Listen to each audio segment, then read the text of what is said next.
WhatsApp notification ತೋರಿಸ್ತಾ ಇಲ್ವಾ ನಿಮ್ಮ ಮೊಬೈಲ್ ಆನ್ ಸ್ಕ್ರೀನ್ ಮೇಲೆ?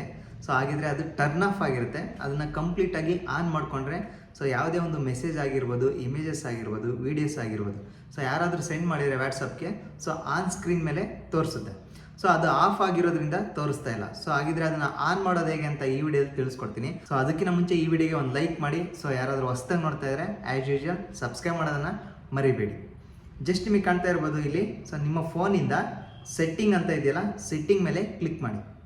ನಿಮ್ಮ ಫೋನಲ್ಲಿ ನಿಮ್ಮ ಒಂದು ಫೋನ್ ಸೆಟ್ಟಿಂಗ್ಸ್ ಮೇಲೆ ಕ್ಲಿಕ್ ಮಾಡಿ.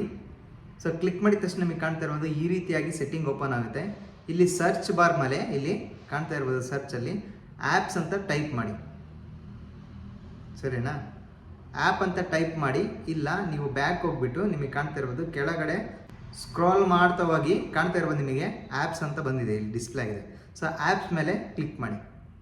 ಸೊ ಕ್ಲಿಕ್ ಮಾಡಿದ ತಕ್ಷಣ ನಿಮಗೆ ಕಾಣ್ತಾ ಇರ್ಬೋದು ವಾಟ್ಸಪ್ ಇಲ್ಲಿ ಡಿಸ್ಪ್ಲೇ ಆಗಿದೆ. ಸೊ ಹಲವಾರು ಅಪ್ಲಿಕೇಶನ್ ಕೂಡ ಇಲ್ಲಿ ಡಿಸ್ಪ್ಲೇ ಆಗಿದೆ.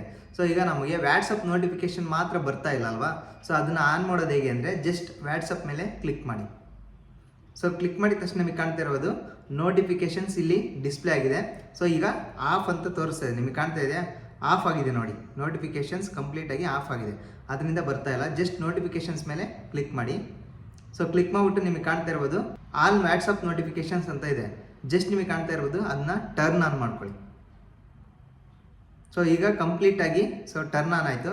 ಸೊ ಈಗ ಯಾವುದೇ ಒಂದು ಮೆಸೇಜ್ ಯಾರಾದರೂ ಸೆಂಡ್ ಮಾಡಿದರೆ ಸಾಕು, ಸೊ ನಿಮ್ಮ ಒಂದು ವಾಟ್ಸಪ್ ನೋಟಿಫಿಕೇಶನ್ ಮೆಸೇಜಸ್ ಆಗಿರ್ಬೋದು, ಇಮೇಜಸ್ ಆಗಿರ್ಬೋದು, ವೀಡಿಯೋಸ್ ಆಗಿರ್ಬೋದು ಕಂಪ್ಲೀಟಾಗಿ ಆನ್ ಸ್ಕ್ರೀನ್ ಮೇಲೆ ಡಿಸ್ಪ್ಲೇ ಆಗುತ್ತೆ.